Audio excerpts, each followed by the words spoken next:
Here's something most rose gardeners never figure out. The gardens that stop people in their tracks, the ones that look like they fell out of an English countryside painting, most of them aren't actually impressive because of the roses. The roses are almost secondary. What makes those gardens look the way they do is everything planted around the roses. The companions, the layers, the plants most people never think about when they're standing in a garden center, credit card in hand, loading up on more roses. I've grown Mill on the Floss, Desdemona, Bathsheba, Claire Austin, Malvern Hills, some of the most beautiful David Austin roses you can plant in a Zone 5 or 6 garden. And I'm telling you, put any of them in bare mulch with nothing around them, and they look like a shrub in a parking lot. Same rose, completely different result. The difference has nothing to do with the rose. Today, I'm going to show you exactly what creates the cottage look. And it's going to make you rethink every plant purchase you've made. The uncomfortable truth. Let's start with the thing nobody in the gardening world wants to say out loud. You can spend $2,000 on the most beautiful David Austin roses ever bred. Desdemona with her perfect shallow cups and that pure myrrh fragrance. Vanessa Bell, that soft butter yellow that looks like it was painted by hand. Windermere, blush white, incredibly clean. Plant them alone, spaced 4 feet apart, in neat mulched circles the way the label tells you. And your garden will look like a test plot. It will look managed, not magical. And that's the core problem. Cottage gardens don't look managed. They look like they happened. Like the garden has been quietly growing and evolving for 30 years, while nobody was paying too much attention. That feeling, that aliveness, doesn't come from the roses. It comes from the ecosystem around them. Here's what experienced cottage gardeners know that most beginners don't. Roses are the architecture. They're the bones. But bones alone aren't beautiful. It's everything that grows over and around and through those bones that creates the magic. The good news is this completely changes how you should be spending your garden budget. And once you understand it, the look becomes genuinely achievable. Even in a Zone 5 garden where you're fighting a shorter season than the English gardens in the magazines. Let me show you exactly how to build this, layer by layer. The foundation layer. What goes at the base? Every cottage rose garden has a foundation layer most people completely ignore. Look at the base of most home garden roses. What do you see? Mulch, maybe some bare soil. The bottom 12 inches of cane with no leaves because of black spot. It looks unfinished because it is unfinished. The base of your roses is actually the most important real estate in the entire garden. And almost nobody treats it that way. The plants that live at the base of your roses do 3 things simultaneously. They hide the bare lower stems that every rose gets by midsummer. They fill the ground so there's no visual gap between the rose and the earth. And the right ones, and this is the part most people miss, actually benefit the rose while they're doing it. Catmint is your foundation workhorse. Hardy geranium, specifically Roseanne, is the other one. Both sprawl low and wide, both bloom in that soft purple blue that makes any rose color sing, and both will knit together under your roses to create that seamless, overflowing look. Plant catmint 18 inches from the base of each rose. It will grow outward, not upward, and by June it's a haze of purple that makes whatever's blooming above it look twice as good. For a Zone 5 garden specifically, and this matters, choose Walker's Low Catmint over 6 Hills Giant. 6 Hills gets enormous, which is beautiful, but in a shorter season, it often doesn't have time to rebloom after you cut it back. Walker's Low rebounds faster and gives you that second flush in August when you need it most. One more for the base layer that almost nobody talks about. Lady's Mantle. Alchemilla mollis. That scalloped leaf that holds water droplets like mercury. Plant it at the very front of the border where it spills over the path edge, and it creates the impression that the garden is overflowing toward you. That spilling out of the border feeling is one of the defining characteristics of the cottage look. 3 plants: catmint, hardy geranium Roseanne, lady's mantle. That's your foundation layer for every rose in the border. The vertical dimension. Once the base is sorted, most people think they're done. They're not even halfway. The cottage garden look is built on vertical layers. Ground level, mid-border, eye level, above eye level. And most home gardens only have 2 of those 4. This is where your climbing roses become critical, but only if you train them right. I've grown Bathsheba up a 6-foot obelisk, and I've grown it on a 12-foot rope swag between 2 posts. The obelisk looked fine. The rope swag looked like something out of a magazine.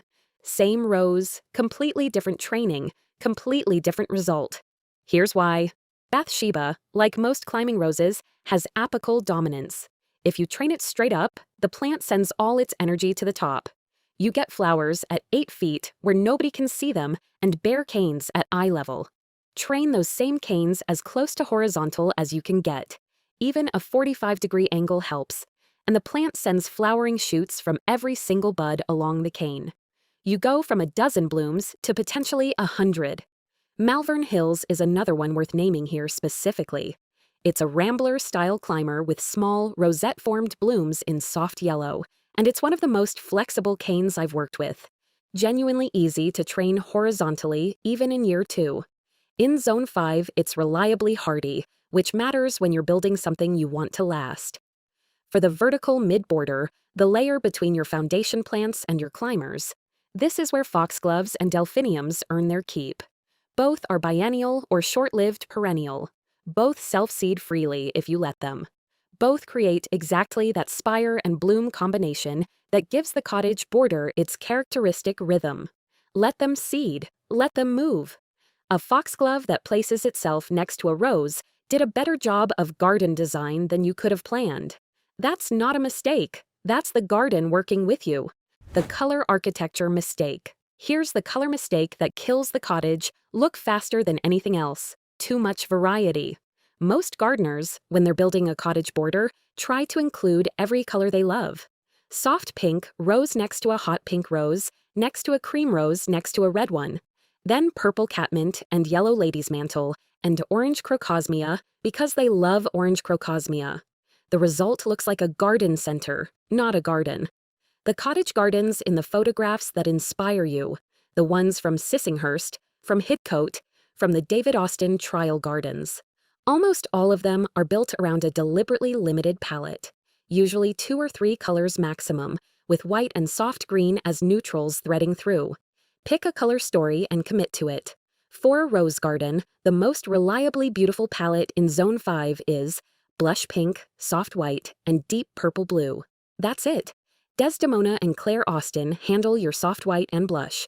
The catmint and hardy geraniums handle your purple blue. Windermere bridges the two with its creamy blush tones. Every plant you add should be auditioned against that palette. If it doesn't fit the color story, it doesn't go in, no matter how much you love it.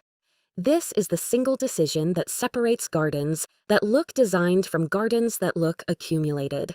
We're halfway through, and this is where it really starts clicking together. If you're already thinking about which roses you'd pair with this companion system, hit subscribe so you don't miss the follow-up videos. We go deep on specific variety combinations and zone-by-zone timing. Now let's get into fragrance placement, because this is the one most people completely overlook. Fragrance placement, the invisible layer. Everything we've talked about so far is visual, but the gardens that people remember, the ones they describe years later, those aren't remembered for what they looked like. They're remembered for how they felt to be inside them. Fragrance is the emotional layer of a cottage garden, and almost nobody designs it deliberately. Most gardeners choose fragrant roses and consider the job done. The fragrance is there, but where it's there matters enormously.